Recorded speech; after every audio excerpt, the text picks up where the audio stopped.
நண்பர்களுக்கு வணக்கம். Welcome to Bala மாடி தோட்டம். இந்த வீடியோவில் வந்து வெந்தயக்கீரை வந்து எப்படி விதைக்கிறதுன்றதை வந்து பார்க்க போகிறோம். இது வளர்ந்ததுக்கப்புறம் ஃபுல் வீடியோ உங்களுக்கு அடுத்து தரேன். இப்போ வந்து இந்த வீடியோவில் வந்து ஒன்லி விதைப்பு மட்டும்தான் வந்து நான் வந்து சொல்ல போகிறேன். ஆக்சுவலாக நான் வந்து ஒரு 6 க்ரோ பேக் வந்து வெந்தயக்கீரை வளர்க்குறதுக்கு வந்து நான் வந்து பிளான் பண்ணியிருக்கேன். இதுக்கு முன்னாடி வந்து இதில் வந்து மல்லி போட்டிருந்தேன். அதுக்கப்புறம் மல்லி வந்து ஃபுல்லாக அறுவடை பண்ணிட்டு இப்போ திருப்பி வந்து வெந்தயக்கீரை வந்து போடலாம்னு சொல்லி பிளான் பண்ணியிருக்கேன். இதுக்கு நீங்கள் கடையில் விற்கிற வெந்தயம் தான் வாங்கணும். பார்த்தீங்கன்னா தெரியும். நான் வந்து ஒரு 100 கிராம் அளவுள்ள ஒரு வெந்தய பாக்கெட் வந்து கடையில் வாங்கினேன். அது வந்து ஒரு 18 ரூபா வந்துச்சு. ஸோ அந்த வெந்தயத்தை தான் வந்து நான் இப்போ வந்து இதில் விதைச்சிருக்கேன். ஸோ ஃபஸ்ட்டு நீங்கள் வந்து இந்த மாதிரி மண்கலவை ரெடி பண்ணிட்டு, ஏற்கனவே நான் மண்கலவை எப்படி ரெடி பண்ணுறேன்னு சொல்லியிருக்கேன். 1:1:1 வந்து நீங்கள் மண்கலவை வந்து ரெடி பண்ணணும். அதுக்கு முன்னாடி கீழே வந்து வந்து கரும்புச்சாரோட வந்து ஃபுல்லாக கீழே போட்டுறணும். நீங்கள் அந்த கரும்புச்சாரோட கரும்பு சக்கை, அந்த சக்கையோடது வந்து பேஸ் மட்டம் போட்டுடணும். போட்டதுக்கப்புறம் வந்து அதுக்கு மேலே வந்து 1 பங்கு காயர் பித்து, 1 பங்கு மண்புழு உரம், 1 பங்கு செம்மண் போட்டு இந்த மண் கலவையை வந்து நீங்கள் ரெடி பண்ணிடணும். நான் இந்த கரும்பு சக்கையை ஏற்கனவே போட்டு 2-3 மாதம் ஆயிடுச்சு. லைட்டாக ஓரளவு வந்து இங்கே பார்த்தீங்கன்னா ஒரு மாதிரி இந்த கரும்பு சக்கை மக்க ஆரம்பிச்சிருச்சு. கரும்பு சக்கையோட ஃபஸ்ட் அட்வான்டேஜ் எப்படின்னா, நீங்கள் காயர் பித்தை வந்து நிறைய யூஸ் பண்ணிங்கன்னா நீங்கள் கடையில் நிறையா வந்து வாங்க வேண்டியிருக்கும். காயர் பித்தோட விலையும் கூட. இந்த கரும்பு சக்கை உங்களுக்கு ஃப்ரீயாகவே வந்து வெளியில் கிடைக்கும். ஸோ அந்த கரும்பு சக்கையை யூஸ் பண்ணும்போது கிட்டத்தட்ட உங்களுக்கு காயர் பித்து என்ன பண்ணுதோ அதுதான் கரும்பு சக்கையும் பண்ணும். உங்களுக்கு தண்ணியை வந்து நல்லா இழுத்து பிடிச்சிக்கும்.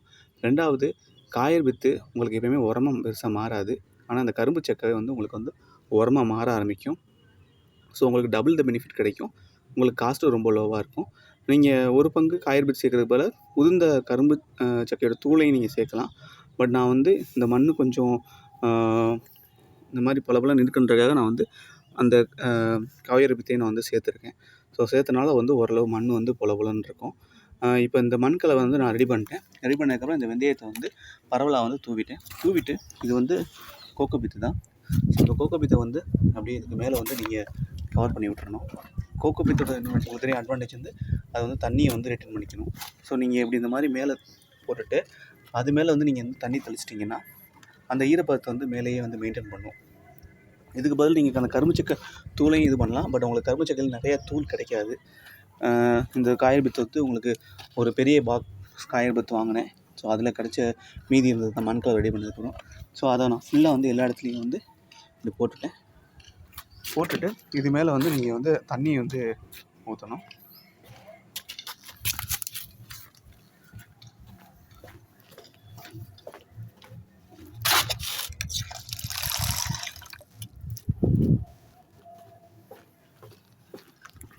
அது நீங்கள் லேசாக வந்து ஆக்சுவலாக வந்து நீங்கள் பூவாளி இருந்துச்சுன்னா பூவாளியில் ஊற்றலாம்.